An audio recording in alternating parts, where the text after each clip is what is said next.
With most of the NFL free agents already finding a new home, let's talk about wide receivers and which ones we are more interested in.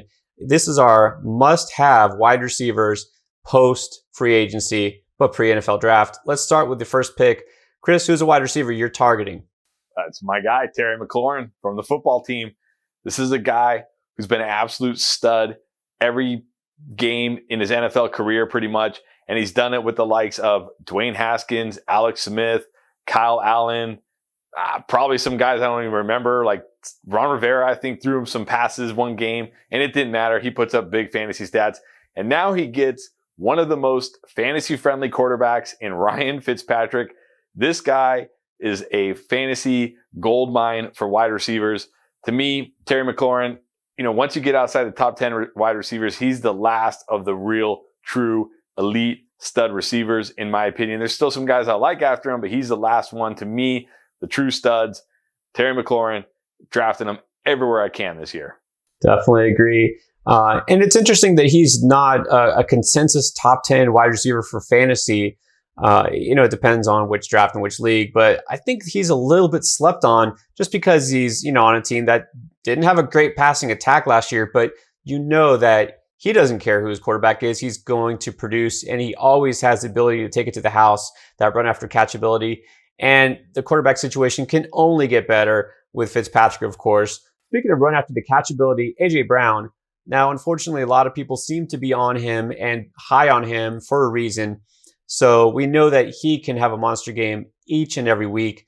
He had a 23% target share on his team. Admittedly, Tennessee not the most pass-heavy offense, but he was their main target. Well, you know who was number 2 and number 3 in terms of target share? That would have been Corey Davis and Jonnu Smith. Well, guess what? They're both gone now to the Jets and to the Patriots. They were replaced by Josh Reynolds.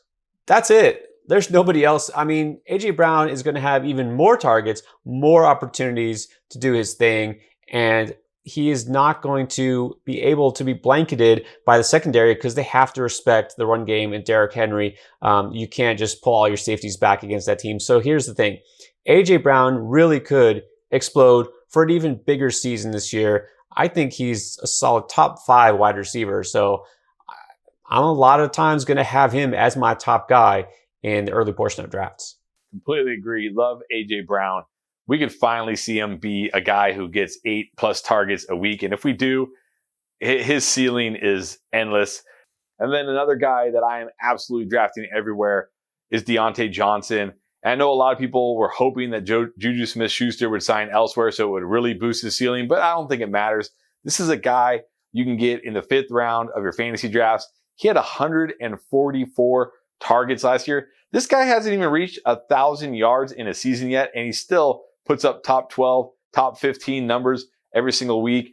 We know the Steelers, they can't run the ball. They don't have a running back right now. Maybe they'll go with Anthony McFarland. Maybe they'll draft Najee Harris. But this is a team that's going to throw the ball a ton, and Diontae Johnson is their number 1 target guy. Gets peppered with targets.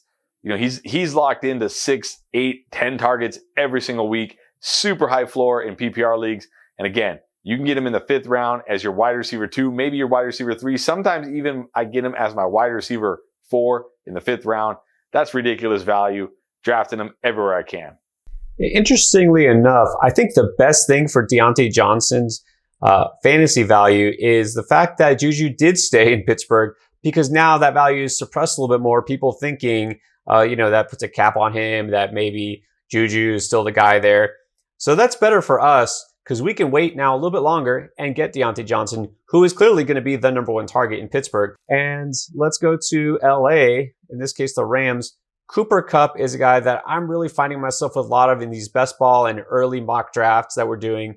So between him and Robert Woods, it's essentially the same. I talked about target share earlier, also 23%. Kupp and Woods both, just like A.J. Brown, and that's a top 25 percentage in terms of all wide receivers. So that he should be a really solid wide receiver too. So why Kupp instead of Woods? Well, first of all, both these guys get an upgrade. Clearly, with Matthew Stafford in town, they're going to throw the ball more. It's going to be a little bit more efficient, but also I find that people are still a little bit higher on Woods.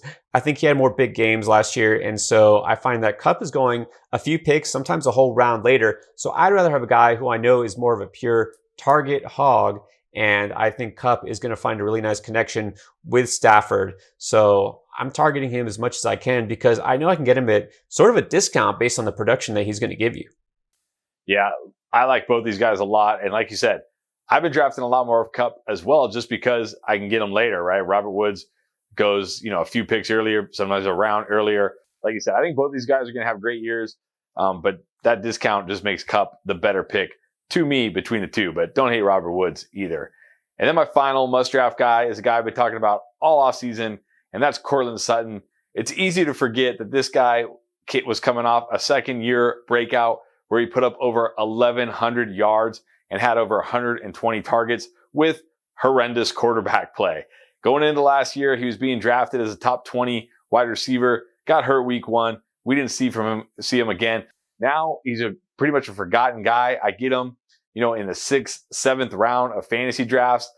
I don't know what the concern is here. Are people worried about his health? I mean, he's going to have almost, a full year to recover. Are they worried about quarterback play? Like I said, he had 1,100 yards with Drew Lock, so it's not like that should be an issue. And the Broncos are likely going to upgrade the quarterback in the draft, whether they trade up or take whoever's there at the 9 spot. So you got to think, at worst, it's going to be Drew Lock. At best, he's going to get a significant quarterback upgrade.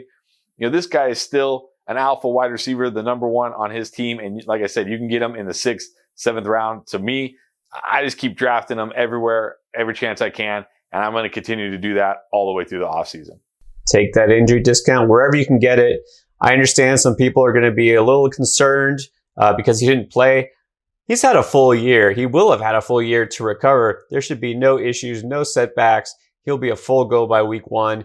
And you're right, he's one of the alpha guys, in terms of wide receiver. And then for my last pick, let's kind of do a full circle thing. You started with a Washington receiver. Believe it or not, I'm going to end with one. Going a little deeper in the rankings here, but one of my favorite last round picks is going to be Cam Sims. This is a little bit more of a boom bust play, but think about what we said. Everything, Chris, you talked about with the upgrade at quarterback. This offense should be better.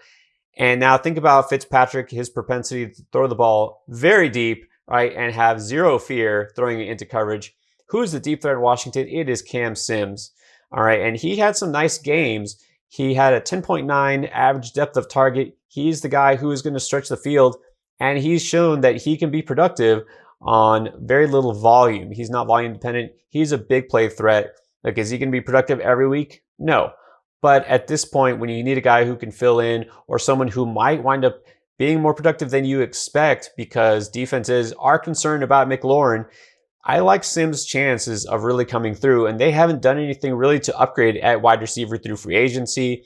I don't think they're really going to address that in the draft either, given the fact that they've had a couple of, semi-busts the last couple of years. So I think Sims could be a pleasant surprise. I like that you're picking Cam Sims for my football team. And, every year we have these guys who people don't really think about, and they explode on the scene. And if there's an offense that can do it this year, it's the football team because, again, Ryan Fitzpatrick is a fantasy goldmine. Absolutely. Know that very well, all too well. All right, guys. So those are some of our top wide receivers now post-free agency. Let's see what happens through the rest of this offseason as we prepare for the best season, and that is fantasy draft season. We're here to help you win. All right, guys. Thanks for watching.